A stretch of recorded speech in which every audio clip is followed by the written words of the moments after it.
So I'm gonna tell another story about my life, and this story is about the time when I was 7 years old, and a homeless man took me, um, and he was gonna rape and kill me. Now this is gonna be like kind of like the background as to led up to him taking me, and I'm gonna do another part which explains what occurred. So if you don't want to hear the necessarily the background, then skip to part number two.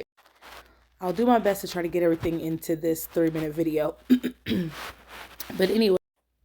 I have a lot of siblings, and my mother was doing her best to raise us on her own. And my father wasn't around. And at some point, she just couldn't keep it afloat. So we ended up losing our place.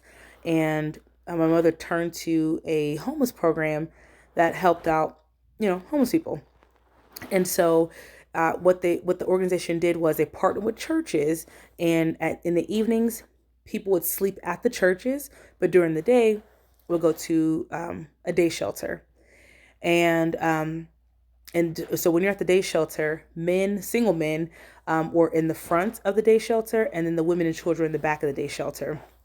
Now, what separated us all was just a small, like a little wall that maybe waist high to someone who was like maybe 5'7", 5'8", 5'8". So it wasn't really a tall wall. So the men could see us and we could see the men, right? So one day, we're all leaving, and I yelled this out, "Hey, hold on, I have to pee." So I scurry into the bathroom real quick, and I use the restroom, and then when I come out, I'm looking around, and there's no one there.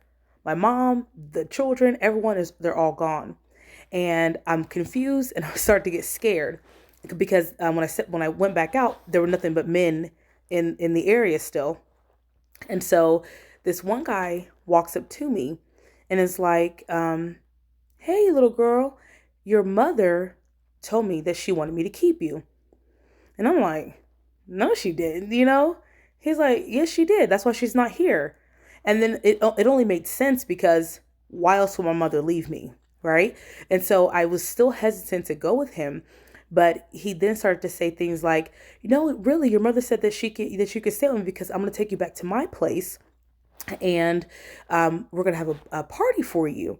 And there's going to be cakes and cupcakes and treats, and there's going to be animals there and other people there, like other kids there. And it's going to be like a summer party, and you're going to have a lot of fun."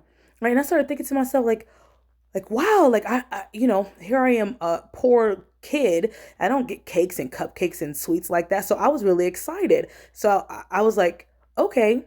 And I agreed to go with him. And hand in hand, him and I walked out of the facility. Now, mind you, there are other people in this facility. The